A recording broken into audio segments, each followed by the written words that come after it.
Hello everyone, welcome to the 18th lecture of Signals and System video series. So अब तक 17 lectures तक हमने signals के ऊपर काफ़ी सारा डिस्कशन किया है, पास्ट ईयर्स के क्वेश्चंस भी कर लिए हैं.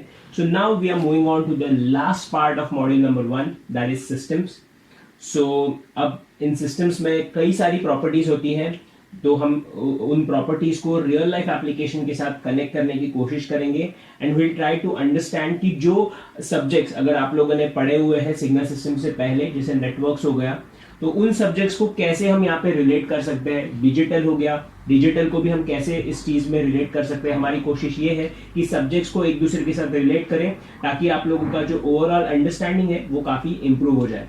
ओके, सो अभी यहाँ पे आप लोग देख सकते हैं कि मैंने सिस्टम के बारे में 6 प्रॉपर्टीज यहाँ पे लिखी हुई है. तो इन 6 प्रॉपर्टीज के ऊपर डिटेल्ड हमें डिस्कशन करना होगा एंड हर एक प्रॉपर्टी का गेट के पॉइंट ऑफ व्यू से भी हमें स्टडी करना है एंड ऑब्वियसली हमें इनको रियल लाइफ के साथ भी रिलेट करना आना चाहिए. ओके, सो अगर आप लोग देख सकते हो यहाँ पे तो एक बॉक्स बनाया हुआ है. तो ये सिस्टम प्रॉपर्टीज, ये जो 6 प्रॉपर्टीज जो हम सीखेंगे, तो ये बॉक्स ही हमारा सबसे बड़ा दोस्त होने वाला है. He will be our best friend. ठीक है, तो इस बेस्ट फ्रेंड को हमें बनाए रखना है. ये बॉक्स ही हमें इन सभी प्रॉपर्टीज को डील करने में हेल्प करेगा. ओके, और ये बॉक्स क्या बोल रहा है मालूम है आप लोग से? ये बॉक्स ये बोल रहा है कि you have to think outside the box. Okay, think outside the box. अब इसका मीनिंग क्या है देखो. सो अब तक जो आप नॉर्मली इक्वेशंस की मदद से चीजें सीख रहे थे, बस y of t is equals to x of t, y of t is equals to x of t plus 1. अब तक आप लोगों ने अपना प्रिपरेशन अगर इस स्टाइल से किया है कि सिर्फ इक्वेशन से इन प्रॉपर्टीज को अंडरस्टैंड करने की कोशिश की है, तो हमारा ये बॉक्स ये बोलता है कि अब उस अप्रोच को हमें नहीं यूज करना है. हमें एक नया अप्रोच यूज करना है, that is thinking outside the box. इसका मतलब क्या है? अब इस बॉक्स के अंदर उस सिस्टम को हम रियलाइज करने की कोशिश करेंगे. हम इनपुट प्रोवाइड करेंगे, हम आउटपुट जनरेट करेंगे, और आउटपुट और इनपुट के बीच में जो भी रिलेशनशिप हमें दिखेगा, ग्राफिकली दिखेगा, अंडरस्टैंड कर पाएंगे, ग्राफिकली समझेगा, तो हमें एक बात का आइडिया आ जाएगा कि हम अगर कोई चीज ऐसी है, like we are saying some system is static और सम सिस्टम इज डायनेमिक, तो वो क्यों है उसका रीजनिंग हमें बहुत ही क्लियरली इस सिस्टम की मदद से यहाँ पे समझ में आ जाएगा. ठीक है, तो ये बॉक्स जो है ये हमारा अब सबसे बड़ा एक टूल रहने वाला है इन सभी प्रॉपर्टीज को समझने के लिए. Okay, but before we start एक पॉजिटिव थॉट देखिए कि confidence is something you create when you believe in yourself. ठीक है, खुद पे बिलीफ रखोगे तो जाके ही वो कॉन्फिडेंस जो है वो डेवलप होगा. ओके, और कॉन्फिडेंस की बहुत ज्यादा जरूरत है हमें अभी फिलहाल. ओके, सो अभी स्टार्ट करते हैं. चलो, सो देखो सबसे पहले सिस्टम क्या होता है. Lecture number 1, what is signals and what is systems. उस लेक्चर नंबर 1 में ही हमने इसके ऊपर एक डिस्कशन किया हुआ था कि सिस्टम को अगर मैं लेमैन टर्म्स में बात करूं तो सिस्टम इज जस्ट एक तरीके से कुछ इंटरकनेक्शन है ऑफ फिजिकल क्वांटिटीज, और ये एक ऐसी फिजिकल क्वांटिटीज का इंटरकनेक्शन है जिसमें अगर एक तरफ से आप इनपुट दोगे तो दूसरी तरफ से हमें आउटपुट मिल जाएगा. ओके, सो लेट्स से कि दिस इज माय सिस्टम, और इस सिस्टम के बारे में भी आप लोग को मैंने 2 चीजें बताई थी. एक ब्लैक बॉक्स कंसेप्ट होता है और एक व्हाइट बॉक्स कंसेप्ट होता है. जब हमें इसके बारे में, इस सिस्टम के बारे में कोई भी प्रॉपर्टीज नहीं पता है तो हम बोलेंगे कि it's a black box. And जब हमें इसके कैरेक्टरिस्टिक्स के बारे में पता है, हमें पता है कि उसके अंदर सिस्टम कौन सा है, या अगर हम उसका ट्रांसफर फंक्शन जानते हैं, या अगर उसके कंपोनेंट्स जानते हैं हम लोग, तो हम ये बता सकते हैं ये सिस्टम जो है ये क्या कैरेक्टरिस्टिक शो करेगा. So that is a white box mechanism. Okay, तो अब इसमें कैसा रहता है कि एक तरफ से आप इनपुट अप्लाई करते हो और दूसरी तरफ से हमें आउटपुट जनरेट होता है. ये सिस्टम जो है उस इनपुट पे काम करेगा and will provide us output. ठीक है, this is the basic definition. Okay, फिर एक वहां पे सिस्टम का एक बहुत ही डिटेल में मैंने एग्जांपल लिया था वाटर टैंक सिस्टम का. अगर आपने वो वीडियो नहीं देखा हो तो देख लेना. बहुत ही इंटरेस्टिंग वीडियो बनाया गया है सिग्नल्स के ऊपर भी और सिस्टम्स के ऊपर भी. आपको सच में बहुत मजा आएगा, तो वो वीडियो देख लेना डेफिनेटली. ओके, सो अभी हम जो है सिस्टम्स, उसके बेसिक डेफिनेशन, कुछ प्रैक्टिकल एग्जांपल्स, ये चीज का एक इंट्रोडक्शन तो मैंने करा दिया है. करेक्ट. अब हम देखेंगे हमारा first property, that is static and dynamic systems. अब मैंने आप लोग को बोला कि हम जो है इस बॉक्स की मदद लेंगे और सारा का सारा जो कंसेप्ट है वो अंडरस्टैंड करेंगे. ओके, तो अब देखो सबसे पहले स्टैटिक और डायनामिक प्रॉपर्टी हम स्टार्ट करने वाले इस लेक्चर में.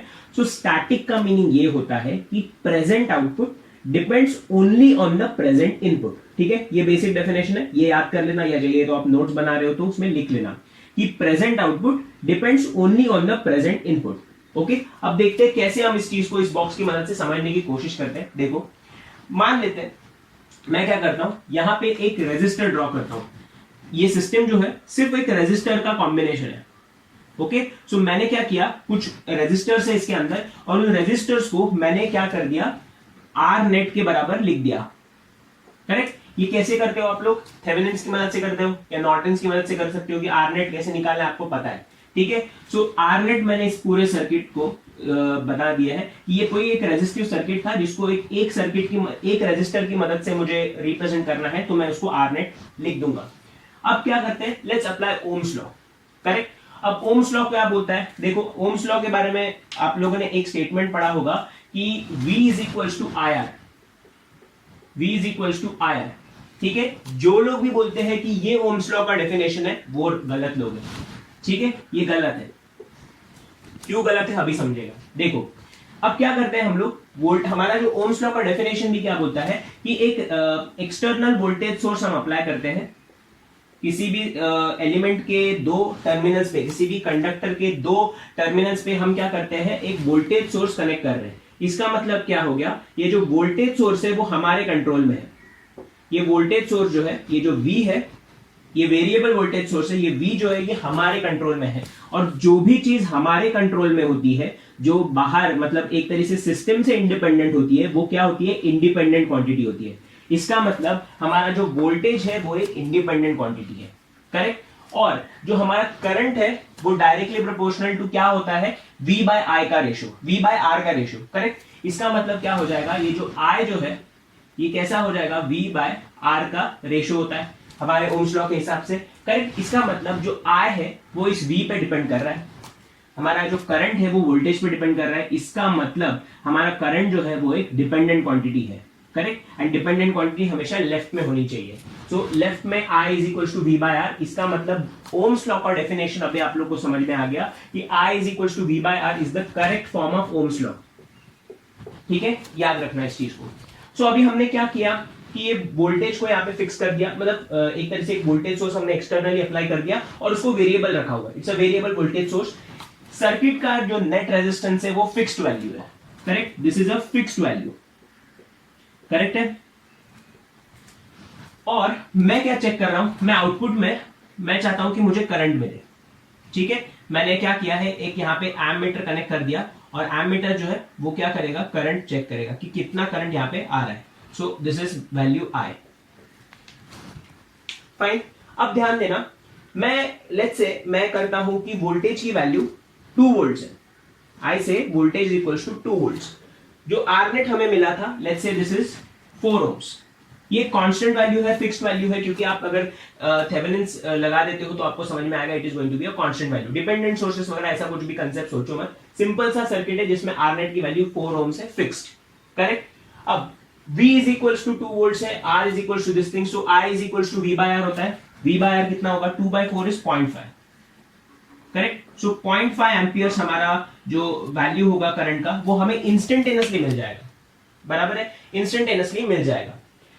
ओके, अब देखो 2 वोल्ट की जगह पे मैं इसको कर देता हूं 4 वोल्ट, तो फिर करंट की वैल्यू क्या हो जाएगी, 1 एम्पियर के बराबर। ठीक है, इसका मतलब क्या हो रहा है, अगर आप थोड़ा सा इसको केयरफुली अंडरस्टैंड करें, present output 0.5 is my present output is dependent upon the present input। मैंने फर्स्ट टाइम इंस्टेंट पे 2 वोल्ट अप्लाई किया, 2 वोल्ट के करस्पॉन्डिंग मुझे 0.5 एम्पियर्स करंट आया। सिमिलरली मैंने नेक्स्ट टाइम इंस्टेंट पे 4 वोल्ट अप्लाई किया, मुझे उस नेक्स्ट टाइम इंस्टेंट पे आंसर आया 1 एम्पियर्स। ये बात क्लियर है, इसका मतलब my present output is dependent upon my present input. इसका मतलब रेजिस्टिव सिस्टम जो होता है, रेजिस्टिव एक रेजिस्टर के साथ की जो सिस्टम होती है वो हमेशा कैसी सिस्टम होती है, it is a static system. Okay, तो स्टैटिक का आपने जो है ये भी लिख लिया, डेफिनेशन भी लिख लिया, और अभी एक प्रैक्टिकली आपने एग्जांपल भी समझ लिया। करेक्ट बात है। ओके, अब एक और चीज देखो, अभी थोड़ा सा हम इसको और एक सब्जेक्ट के साथ रिलेट करने की कोशिश करते हैं। आपके आपने डिजिटल भी पढ़ा है, और अगर नहीं भी पढ़ा हो तो एटलीस्ट यूनिवर्सिटी में तो किया ही है। सो हमारे जो कौन से सर्किट्स, कॉम्बिनेशनल सर्किट जो होते हैं, वो क्या टाइप के सर्किट्स होते हैं, मेमोरीलेस सर्किट्स होते हैं, या हम उसको क्या बोल सकते हैं, स्टैटिक सर्किट्स। तो स्टैटिक सर्किट्स का एक और नाम भी होता है स्टैटिक सिस्टम्स का। स्टैटिक सिस्टम्स को हम मेमोरीलेस सिस्टम्स भी बोल सकते हैं, बिकॉज उसमें प्रीवियसली कोई भी मेमोरी नहीं होती है। जो भी आप प्रेजेंट में इनपुट देते हो उसके करस्पॉन्डिंग प्रेजेंट में आपको आउटपुट मिल जाता है। So static systems are memoryless system, ये भी बोल सकते हो। और आउटपुट जो है, present output depends upon the present input, correct. So आपके कॉम्बिनेशन सर्किट्स है, मल्टीप्लेक्सर्स, डीमल्टीप्लेक्सर्स, ये जो चीजें हैं, एनकोडर्स वगैरह, एनकोडर्स डिकोडर्स वगैरह आप जो करते हो, ये सभी स्टैटिक सिस्टम्स का ये पार्ट है। ओके, सो अब ये समझ में आ गया। अब चलते हैं डायनामिक सिस्टम्स की तरफ। ओके, अब आपको मीनिंग तो समझ में आ गया होगा कि स्टैटिक में, स्टैटिक का आपको डेफिनेशन पता है, तो डायनामिक का डेफिनेशन क्या होगा कि present output depends upon the present input as well as the past outputs, correct, या पास्ट इनपुट्स, दोनों चीजें आप बोल सकते हो, क्योंकि सीक्वेंशियल सर्किट जिसका एक बेस्ट एग्जांपल है। सीक्वेंशियल सर्किट्स में क्या होता है कि your present output depends upon the present inputs as well as the past outputs, correct. ये एक एग्जांपल है। अब इसको मैं आपको नेटवर्क्स के साथ भी थोड़ा सा रिलेट करके दिखा देता हूं। देखो, अब देखो क्या करते हैं, इस रेजिस्टर को अभी हटा देते हैं। अभी ऑब्वियसली एक चीज समझ लो, रेजिस्टर क्या है, एक मेमोरीलेस सिस्टम है। तो डायनेमिक सिस्टम्स को हम एक मेमोरी बेस्ड सिस्टम भी बोल सकते हैं, system which has memory, correct, ये भी बोल सकते हैं डायनेमिक को।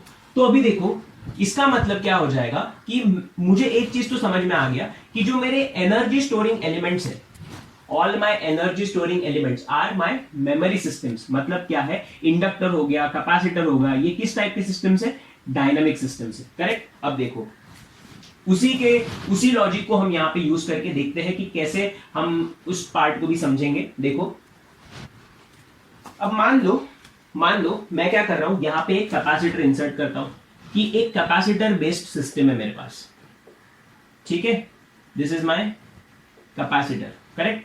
सो अब यहां पे ये कैपेसिटर है, उसका भी कुछ अपना सी नेट होगा, correct, this is also see net, बराबर, फाइन। अब देखो मैं क्या करता हूं, मैं यहां पे भी एक इनपुट अप्लाई कर देता हूं। देखो एक इनपुट हमने यहां पे अप्लाई कर दिया, करेक्ट।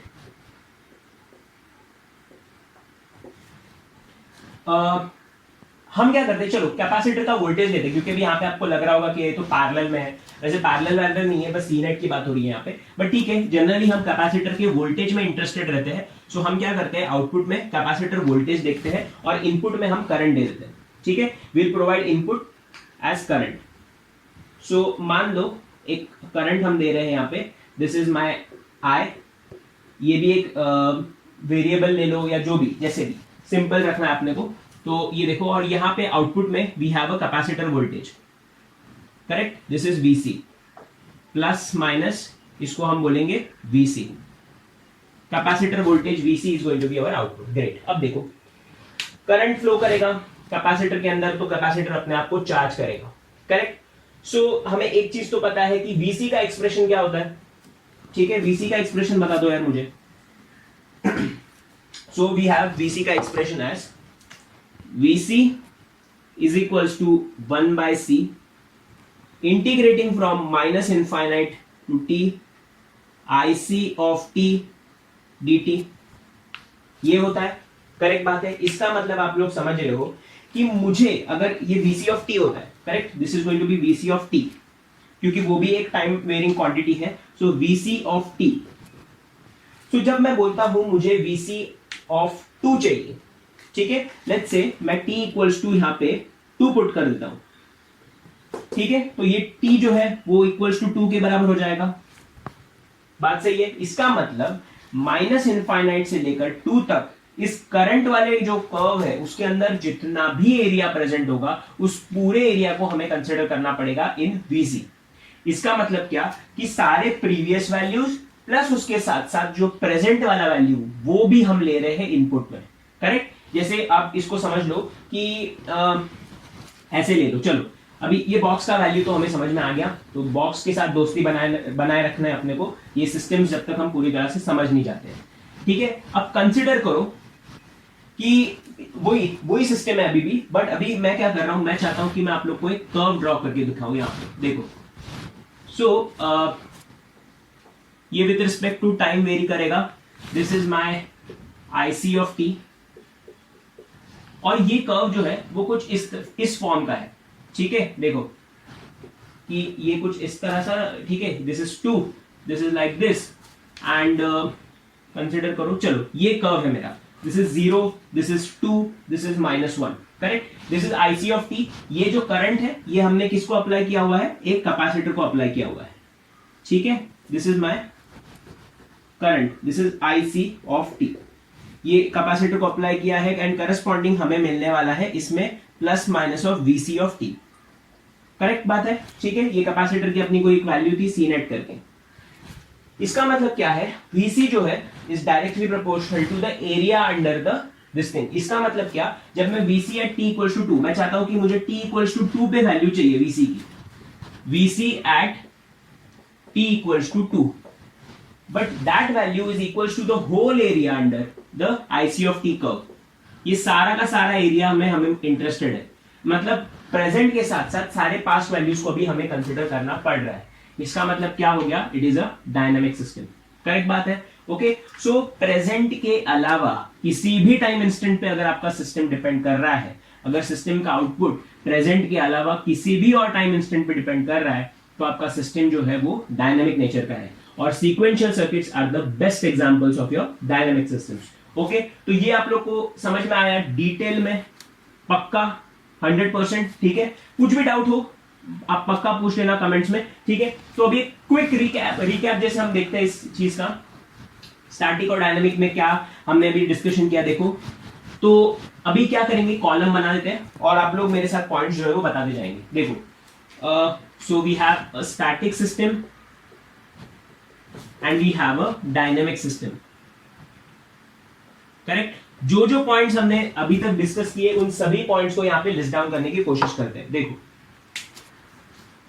सबसे पहला पॉइंट जो था वो तो हमारा डेफिनेशन था, जिसमें हमने क्या बोला, प्रेजेंट आउटपुट, प्रेजेंट, एक सेकेंड ना, जैसे मार्कर चेंज कर देते हैं, ये शायद थोड़ा लाइट हो गया है, ओके, ठीक, देखो। स्टैटिक को लेकर हमने क्या बोला था कि present output directly dependent on present input, correct. इसमें क्या है, present output depends on present input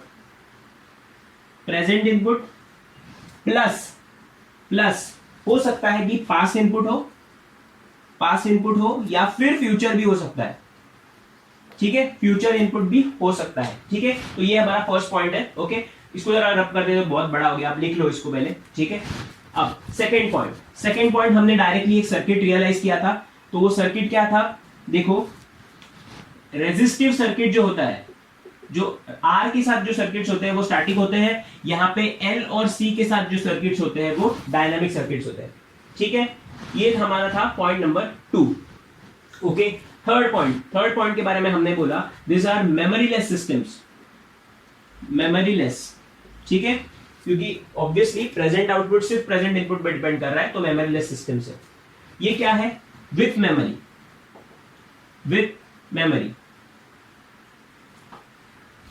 correct, okay. Fourth point क्या बोला था हमने, देखो कि हमारे जो कॉम्बिनेशनल सर्किट्स होते हैं, वो स्टैटिक नेचर के होते हैं, और हमारे जो सीक्वेंशियल सर्किट्स होते हैं वो कैसे नेचर के होते हैं, वो डायनामिक नेचर के होते हैं, करेक्ट बात है, ओके।